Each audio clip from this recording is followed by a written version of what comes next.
ভাই তোর নাম কি? তোর বাড়ি কোথায়? ডালিমপুর। ভাই ভাইয়ের বাড়ি হচ্ছে ডালিমপুর, অ্যাকচুয়ালি ওর বাড়ি হচ্ছে গোবিনাট। ভাই তোর কি সমস্যা? দাঁতের। দাঁত কি একটা দাঁত বেশি গেছে? এই একটা দাঁত বেশি গেলে তো খাইতে সুবিধা রে, অসুবিধা হচ্ছে না? দাঁতটা দেখা তো একটু, দাঁতটা কি ভাঙতে যাবি? উকড়ে নিয়ে আসবি তো?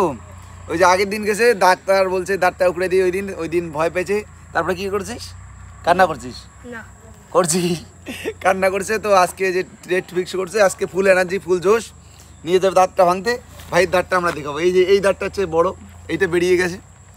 ভাইয়ের স্বপ্ন ক্রিকেটার হওয়ার, তো তার জন্য নাহলে দাঁতটা না ভাঙলে সমস্যা হয়ে পড়ে, তার জন্য দাঁতটাকে এখন তুলে আনবে।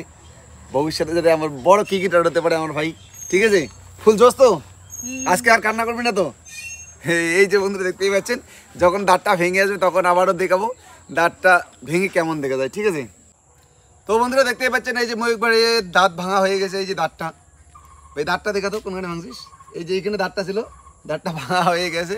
এই যে দাঁতটা, ভাই দাঁত ভাঙার সময় ব্যথা করছে না? দাঁতটা কীভাবে তুলছে একটু বল তো? সুই দিয়ে। প্রথমে সুই দিয়েছে, তারপরে তারপর কি জানছিল, চাকু দিয়ে বুলুম করেছে দাঁতের সাইডে না? বুলুম করার পরে তারপরে প্লাস দিয়ে টাইট তুলছে। হ্যাঁ। ব্যথা করেনি? না। তুই কান্না করিস নি? কে কান্না করছে তাহলে? মা। তোর মা কান্না করছে, তোর দাঁত তুলছেন। এই যে বন্ধুরা দেখতেই পাচ্ছেন ময়ূক ভাইয়ের দাঁত তুলছে, পিসি কান্না করছে। অবশ্যই বিশ্বজিৎ বর্মন কোনার নামে ইউটিউব চ্যানেল এবং ফেসবুক পেজটিকে অবশ্যই ফলো করুন। ধন্যবাদ।